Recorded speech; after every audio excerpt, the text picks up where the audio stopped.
First birthday nga ngayon ng pamangkin ko at magsuswimming nga kami. Gabang nga lang kami ng tricycle dahil medyo malayo nga yung pagsuswimingan namin. Pagdating nga namin dito sa resort, nagantay nga lang kami saglit dahil nagmotor nga lang ang dad at nagluto pa siya ng spaghetti kaya medyo na late sila. Wala naman tigil yung mga bata kakakulit sa amin kung anong oras daw kami magsuswimming dahil sobrang tirik na nga yung araw.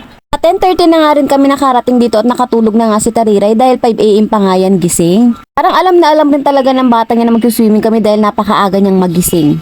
Pagkarating nga namin dito, abay kumain nga agad muna ako dahil gutom na nga rin talaga ako at hindi nga ako nag-almusal.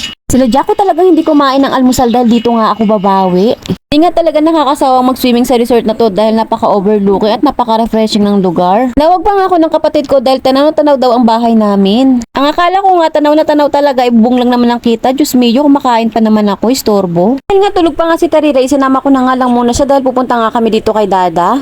Kami na lang kasi yung naiwan dun sa cottage at nagsipag-swimmingan na nga sila dahil init na. Medyo malayo nga rin yung ihawan dun sa cottage namin. Pagkabalik nga namin sa cottage, nagising na nga si Tarire at pinakain ko na nga lang muna siya. Sobrang init nga, tirik na tirik talaga yung araw kaya hindi ko nga muna siya pag-swimmingin dahil alam nyo na, negra na nga si Tarire, lalo pang maninegra.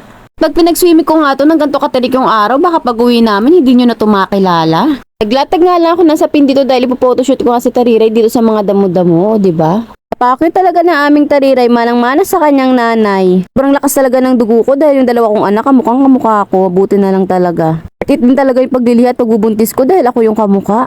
Katapos nga pupunta na nga kami sa pinaka-exciting part, mag-swimming na nga si Tariray, ito nga yung pinaka-first time niya. Ito nga kami sa baba mag-swimming dahil medyo bantad na bantad nga sa araw yung swimming pool sa taas. Pagkababa nga namin, akala nga namin matutuwa si Tariray dahil nakasmile siya, yung pala hindi.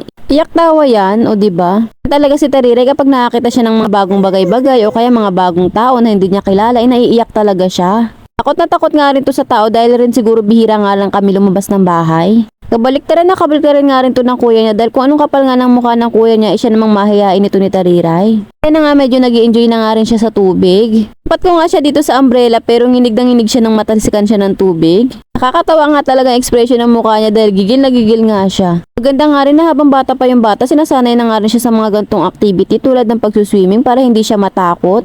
Sinubukan nga rin namin siyang ilubog sa tubig pero medyo nanginginig-nginig pa nga siya. Nang sabi ko nga wag siya masadong biglayin dahil baka magkaroon nga siya ng phobia dahil baby pa siya. Hindi na kasi mangot na nga yung bata dyan dahil hindi na nga rin siya natutuwa sa mga pinagagawa sa kanya at nagpakuha na nga rin siya sa akin. Try nga rin namin mag-swimming dito sa pangmatanda. Nagwawala at nagmumulit na nga rin ng bata kaya sinulit ko na rin talaga. Dahil maya-maya ay aahon na nga kami, tindi na nga rin kami babalik dahil medyo sunog na nga rin siya. At ito nga yung ganap pagkabalik namin dito sa cottage. Birthday! Happy birthday! Happy birthday! Blow! Ito pa! Clay! Ako na mag-blow. Yeah! First birthday nga pala ng aking pamangkin at dito nga namin isinelebrate.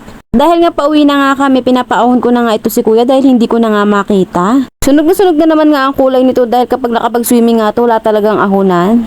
At ito nga rin si Tariray, medyo sunog rin talaga. Pauwi na nga kami dahil magagabi na nga at nagsiuwian na nga rin yung iba pang nagsuswimming. Kaya naman hanggang dito na nga lang muna mga mamshi. Salamat sa panonood, ingat kayo lagi, bye!